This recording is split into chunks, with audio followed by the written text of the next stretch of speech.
In what's felt like an eternity since their 2019 finals run, the WAFL Eagles finally returned to the field on the weekend, but it was the demons of Eagles past that helped the Perth Footy Club get the win in an entertaining opening round. Welcome back to the WAFL Show, and joining me each week in 2021 will be the man leading the squad out, Hamish Brayshaw. Hammer, welcome to the show. Thank you very much for having me, Jared. Tell us about the game. What was it like? It was tough. It was a very exciting contest, and I imagine it was a good game to spectate. A long game. I believe the first quarter was 37 or something minutes. So it was hot. It was tough. A very good contest, and I think they were probably the best team on the day. But I think we definitely showed some good signs to start off the year.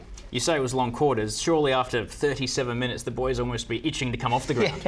Yeah. I mean, typically a lot longer than they normally go for, but especially in the last, when it got to 32, 33 minutes in the last quarter of what had already been a 100-plus minute game. A few boys that don't normally cramp were cramping up, but yeah, definitely one of the longer games I've ever played. Now let's talk about some notable performances from the game. There were 31 goals for the match. 5 to Winder, 4 to Vardy, 2 to Jake Waterman, Nitschke, and singles to Hug and Hansen. 31 disposals to Xavier O'Neill and 24 disposals to True, Foley, Ainsworth and Brayshaw. But it's time for the captain's calls. Hammer, this is a segment where I want you to talk about 3 key points we brought up. Yep. First up, let's stick with the goal scorers. We just talked about them. Nathan Vardy. What a performance. Yeah, a massive day for Vards. He's a premiership player for a reason. He's a very, very good player, good footballer.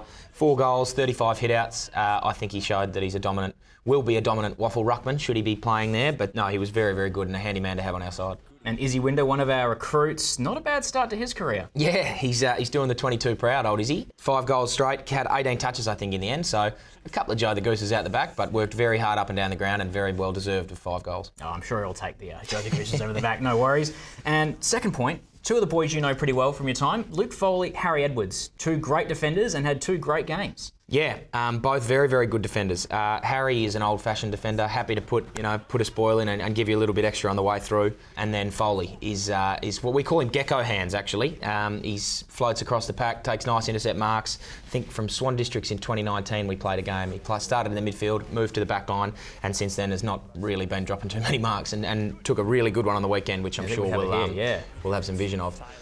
Yeah, look at this kick into the 50 and then... Jeez. Yeah, gets the sit on our boy Len, but no, a very impressive player and has come a long way in the last couple of years, and I'm very excited to see what he can do in 2021. Yes, his development has been fantastic. And the third point, well, we can't go past Xavier O'Neill. 31 touches, that's a huge game. Yeah, a massive game for X. He had, I believe he had 31 and 14 clearances. He's a very, very good player, has turned a corner this year. And I don't think, unfortunately, WAFL fans, I don't think we'll be seeing too much of him this year for the WAFL Eagles, but no, a very, very good player and a class act on the weekend. And that's been the captain's calls. Hammer, it's time to drop the hammer. Tell us, Hammer, what moment stood out to you on the day? Number 50, Ben Fitzgerald. A very, very courageous player for the WAFL Eagles. There was a moment in the game where he went back with a flight. I believe we've got it here, yep. Copped a bit of friendly fire from Luke Foley, and what normally would have floored most men, he's got up from, and later on in the game comes back out and continues to put himself in positions that you probably shouldn't, puts his head in the hole. This one here stands under a high ball. And once again, Luke Foley's out to get him, but he's taking Foley's marks. Courageous. Is that why? He's angry, surely. A very courageous player, and got up and kept going from what would have put a lot of men out. So a very, very impressive and gutsy performance from Fitzy, which is what we expect from our defenders and all our players. So he did a very, very good effort. And we're looking forward to seeing Fitzy again this Saturday, 2-10, West Perth, who also had a loss in their first game. Tell us what we have to worry about with the Falcons. Yeah, they've been a good team for a long time, the Falcons. They've got some hard-running mids. They've got some really good players up forward, Keitel and Keegan Knott. So they've got a couple of really good players. They look to maintain the footy, and they'll work it up until they get inside their forward 50. So we've got a lot of defending to do. I think there's a couple of strategic things that we might change up a little bit this week to try and counteract some of their way they move the footy. But yeah, I'm looking forward to a good contest.